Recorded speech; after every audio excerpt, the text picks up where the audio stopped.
जीत के खातिर बस जुनून चाहिए, जीत के खातिर बस जुनून चाहिए, जिसमें उबाल हो वैसा खून चाहिए। यह आसमान भी आएगा जमीन पर, यह आसमान भी आएगा जमीन पर, बस जीत का इरादों में गुंज चाहिए। हेलो दोस्तों, मैं नीरज कुमार, स्टडी भारत में आपका स्वागत है। चलिए आज सांख्यिकी का ऑब्जेक्टिव सॉल्यूशन करते हैं। ऑब्जेक्टिव सॉल्यूशन करने से पहले थोड़ा सा इसका कॉन्सेप्ट पर ध्यान दे देते हैं। कॉन्सेप्ट इसको क्या जानना जरूरी है, चलिए देखते हैं इसका कॉन्सेप्ट। कॉन्सेप्ट में सबसे पहले हमको देखना है कि माध्य बराबर यानी माध्य बराबर फॉर्मूला क्या होता है। तो माध्य निकालने के लिए हमारा प्रेक्षणों के कुल योग बटा प्रेक्षणों की कुल संख्या, यानी जो आपका दिया रहेगा, जैसे कि ये आंकड़ा दिया हुआ है आपको, ठीक है, तो इसको कुल योग यानी इसको जो जोड़ के आएगा से ऊपर में, और बाकी इसका कितना संख्या है वो नीचे लिख दीजिएगा और सोल्व कर दीजिएगा, वो आपको माध्य बराबर निकल जाएगा। ठीक है, आगे बोल रहा है कि बहुलक बराबर, तो बहुलक बराबर अधिकतम बारंबारता वाला मान, अधिकतम बारंबारता वाला मान चाहिए। यानी ऐसा आंकड़ा दे दिया और पूछेगा कि इसमें बताइए कि बारंबारता, इसमें बहुलक कौन है, बहुलक, तो अधिकतम बारंबारता यानी जो अधिक और कौन आया है वही बहुलक हो जाएगा। तो इसमें अधिक और कौन आया है, दो, दो कितना बार आया है, 2 बार, इसलिए बहुलक बराबर क्या हो जाएगा, 2। अब जैसे यहाँ पर अब पूछ दिया तीसरा में कि माध्यक, माध्यक निकालिए। ठीक है, इतना को माध्यक निकालिए। तो माध्यक निकालने के लिए उसका शर्त है कि पहले माध्यक निकालने के लिए आंकड़ों को पहले बढ़ते क्रम में सजाएंगे। कैसे, बढ़ते क्रम में, जैसे ये आंकड़ा दिया हुआ इसको हमको बढ़ते क्रम में सजाना है। जैसे 1, फिर 2, फिर 2 है, फिर 2, फिर 3, 4, 5, ऐसे बढ़ते क्रम में हम सजा दिए। और बढ़ते क्रम में सजाने के बाद उसको गिनेंगे, 1, 2, 3, 4, 5, 6, और गिनने के बाद देखेंगे कि यदि वो सम संख्या है, यदि वो सम संख्या है, तो देखिए यदि सम संख्या आएगा तो माध्यक बराबर फॉर्मूला ये लगेगा। ठीक है, और अगर गिनने पर विषम संख्या आ जाए, गिनने पर विषम संख्या आ जाए, यानी 1, 2, 3, 4, 5, 6 आया, और हो सकता है एक और लिखा रहा है तो 7 आ जाए गिनने पर, तो विषम संख्या रहेगा तो माध्यक बराबर क्या फॉर्मूला लगेगा, n+1/2। यानी ज्यादातर आपको यही आंसर लगेगा, अधिकांशतः विषम संख्या पर ही बनता है, इसलिए विषम संख्या ज्यादा लगेगा। यानी आपको माध्य बराबर ये फॉर्मूला हो गया, बहुलक बराबर ये हो गया, और माध्यक में अगर सम रहेगा तो ये फॉर्मूला गिनने पर, और अगर विषम संख्या आएगा गिनने पर तो ये फॉर्मूला माध्यक में लगेगा। आप देखते हैं और क्या पूछता है, तो और आगे आपको पूछेगा परिसर, परिसर ज्ञात करें। तो परिसर बराबर क्या फॉर्मूला होगा, उच्च सीमा माइनस निम्न सीमा। यानी आपको दिया रहेगा 50 और 20 का, मान लीजिए परिसर निकालिए। तो परिसर निकालने के लिए क्या करेंगे, उच्च सीमा माइनस निम्न सीमा, यानी 50 में से 20 को घटाएंगे तो कितना आ जाएगा, 30, तो 30 क्या हो जाएगा, परिसर। अगर आगे बोले कि वर्ग चिन्ह ज्ञात करिए, वर्ग चिन्ह ज्ञात करने के लिए उच्च सीमा प्लस निम्न सीमा बटा 2 करना पड़ता है। यानी ये दिया हुआ रहेगा और बोलेगा कि वर्ग चिन्ह निकालिए, तो वर्ग चिन्ह बराबर क्या फॉर्मूला होता है, उच्च सीमा प्लस निम्न सीमा बटा 2, यानी 50 और 20 70 बटा 2 बराबर 35। ये क्या आ जाएगा, वर्ग चिन्ह। बस यही क्या गो था, 5 गो, 1, 2, 3, 4, 5, इसी इतना ही में आपका सांख्यिकी जो ऑब्जेक्टिव है वो खत्म हो जाएगा। हम सब्जेक्टिव इसको डीपली से नहीं पढ़ा रहे हैं, ताकि सब्जेक्टिव नहीं बता रहे हैं, हम ऑब्जेक्टिव बता रहे हैं, इसलिए हल्का हल्का जो है वही हम सिर्फ बता रहे हैं। चलिए अब आगे क्वेश्चन को सोल्व करते हैं। चलिए अब क्वेश्चन को सोल्व करते हैं, देखते हैं। पहला में बोल रहा है कि 9, 10, 11, 9, 10, 11, 11, 5, 6, 7, 11, 9 का बहुलक है। यानी ये हमारा आंकड़ा दिया हुआ है और पूछ रहा है कि बहुलक बताइए कि कौन सा होगा बहुलक। तो बहुलक बराबर हमने क्या बोला था, बहुलक उसे बोलेंगे जिसका ज्यादा बारंबारता होगा, यानी जो ज्यादा बार आया होगा। तो इसमें देखेंगे ज्यादा बार कौन आया है, 10 कितना बार, 9 कितना बार आया है, 1, 2, 3 बार। 10 कितना बार आया है, 1, 2, 2 बार। 11 कितना बार, 1, 2, 3, 4 बार, यानी सबसे ज्यादा यहाँ पर 11 आया है, इसलिए आंसर क्या हो जाएगा यहाँ पर 11। आगे देखिए, आगे बोल रहा है कि प्रथम 5 विषम संख्याओं का माध्य निकालिए, प्रथम 5 विषम संख्याओं का माध्य निकालिए। प्रथम 5 विषम संख्याओं का माध्य निकालिए। प्रथम 5 विषम संख्याओं का माध्य। चलिए विषम संख्या बोल रहा, तो विषम संख्या हम लेते हैं, मान लीजिए 1 से ले लेते हैं, 1 2 न 1 3 5 7 और 9, 1 2 3 4 5 हो गया विषम संख्या। तो बोलो इसका माध्य निकालिए। तो माध्य बराबर हमने क्या बोला था कि सभी अंकों का योग बटा जितना अंक है उसका संख्या होगा वो नीचे, यानी 1 2 3 4 5 है से नीचे और अंकों का योग ऊपर, यानी 9 और 7 16, 16 और 5 21, 21 और 3 24 और 1 25, 25 बटा 5 बराबर 5 आंसर, यानी आंसर क्या हो जाएगा यहाँ पर सी। चलिए आगे देखते हैं। आगे बोल रहा है कि आंकड़ा 24 15 22 13 9 10 तथा 30 का पारिसर क्या होगा। तो हमने अभी बताया था कि पारिसर बराबर क्या फॉर्मूला होता है। तो पारिसर बराबर बताया था हमने कि उच्च सीमा माइनस निम्न सीमा का अंतर जो होगा वही पारिसर कहलाएगा। तो यहाँ पर देखते हैं उच्च सीमा क्या है। तो उच्च सीमा यहाँ पर ज्यादा क्या है 30 और निम्न सीमा क्या है, इसको में निम्न सीमा इसको में क्या है 9, क्या है निम्न सीमा 9। तो 30 में से 9 जाएगा तो क्या बच जाएगा, 30 में से 9 जाएगा तो क्या बचेगा, देख लीजिएगा यहाँ पर 21, यानी 21 जो होगा हो जाएगा जो आपका पारिसर हो जाएगा। क्या हो जाएगा पारिसर। चलिए आगे देखते हैं। आगे बोल रहा है कि 6 8 9 x तथा 13 का माध्य 10 हो तो x का मान ज्ञात करिए। यानी ये आपको आंकड़ा दिया हुआ है और पूछ रहा है कि इतना का माध्य 10 है तो x का मान ज्ञात करिए। चलिए देखते हैं आंकड़ा हमारा कितना दिया हुआ है 6 8 9 x तथा 13 दिया हुआ है और इसको माध्य बोल रहा है। तो माध्य बराबर क्या फॉर्मूला था, टोटल संख्या का योग बटा टोटल संख्या। ठीक है, तो टोटल संख्या का योग कितना हो जाएगा हमारा, तो 13 13 और 9 हो जाएगा 13 7 20 2 22 22 22 और 8 30 30 और 6 36 प्लस x बटा 1 2 3 4 5 को संख्या है तो 5 बराबर हमको कितना दिया हुआ है, माध्य बराबर इतना बराबर हमको कितना दिया हुआ है 10। चलिए कैलकुलेशन करते हैं, कुछ नहीं इसको नीचे तो एक मानते हैं, 63 गुना करेंगे तो हो जाएगा आपको 36 प्लस x बराबर 10 पचे 50। अब हमको x के मान निकालना है तो x है जो इधर प्लस में है और 36 भी प्लस में है, तो 36 इधर प्लस में इधर ले जाएंगे तो माइनस में, तो x बराबर आपको हो जाएगा 50 माइनस 36 बराबर, यानी 50 में से आप 36 घटाएगा तो 4 40 और 10 50, यानी आपको 14 आ जाएगा। x बराबर कितना आ जाएगा आपको 14, यानी 14 आंसर हो जाएगा x का मान।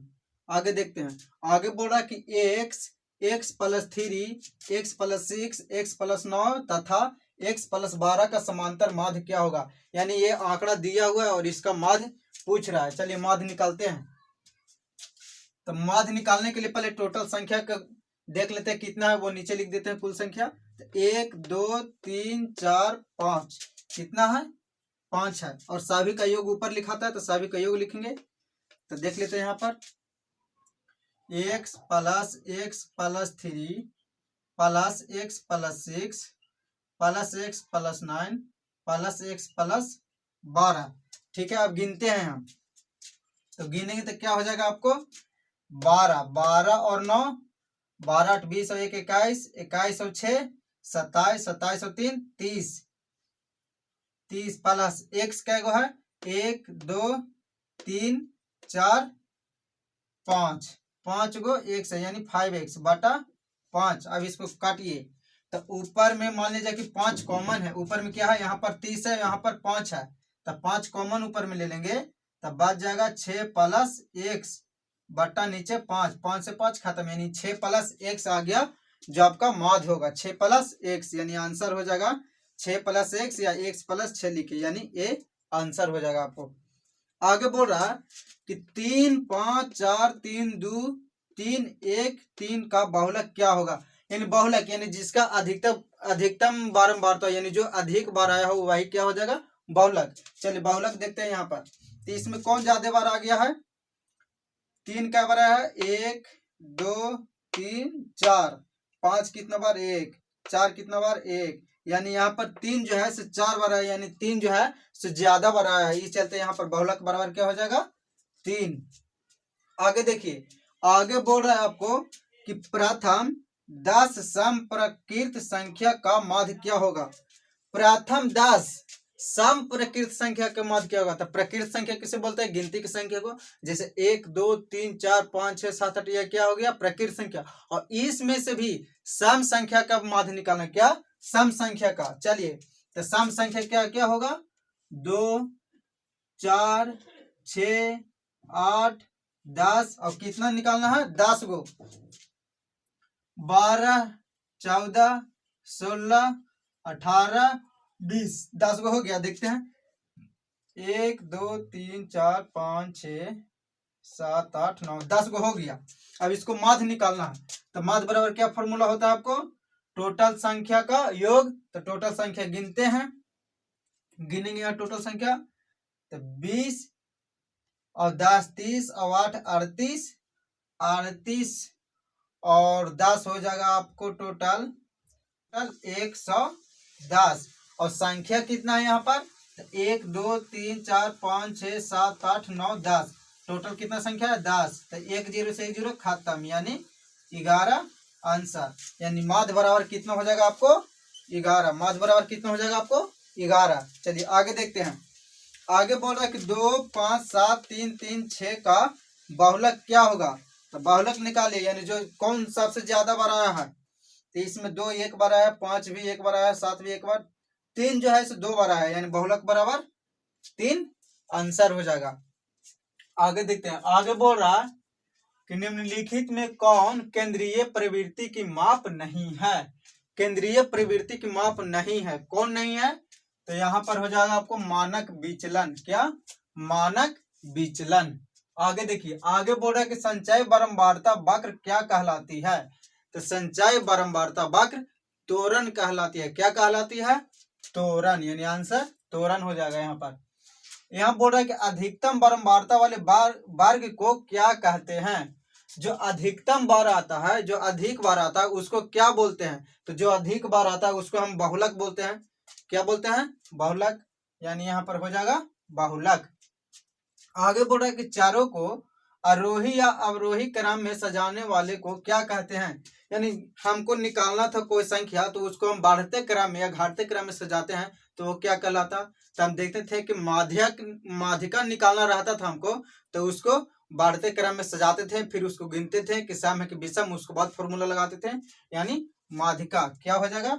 माध्यिका को सजाने वाले को हम आरोही अवरोही क्रम में माध्यिका को सजाते हैं। चलिए आगे देखते हैं, आगे बोल रहा है कि बहुलक बराबर 3 गुने माध्यिका माइनस 2 गुने क्या होगा। तो हमको यहाँ पर देख लेना है कि बहुलक है माध्यिका है, यानी यहाँ पर क्या कमी है माध्यिका, किसका माध्यिका। तो यहाँ पर आंसर क्या हो जाएगा आपको माध्य, क्या हो जाएगा आंसर माध्य। आगे देखते हैं कि वर्ग बोल रहा है कि वर्ग अंतराल ए बी का वर्ग चिन्ह होगा। इन वर्ग अंतराल ए बी का वर्ग चिन्ह क्या होगा।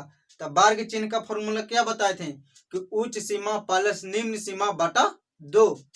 तो उच्च सीमा ए है और निम्न सीमा बी है, यानी ए प्लस बी और बटा 2, यानी ए प्लस बी बटा 2 आंसर हो जाएगा। ठीक है, आगे देखिए, आगे बोल रहा है कि यदि 1 4 x 5 12 का माध्य 7 है तब x का मान ज्ञात करिए। यानी इतना का माध्य 7 दिया हुआ है और इसमें x भी है, तो x का मान क्या होगा वो हमको बताना है। चलिए देखते हैं, तो माध्य बराबर क्या फॉर्मूला होता है सभी संख्या का योग। तो सभी संख्या का योग देख लेते हैं, तो 12 और 5 17, 17 और 4 21 और 1 22, यानी 22 प्लस x बाटा कितना संख्या है टोटल 1 2 3 4 5, कितना संख्या 5, और बराबर में हमको माध्य बराबर कितना दिया हुआ है 7, कितना 7।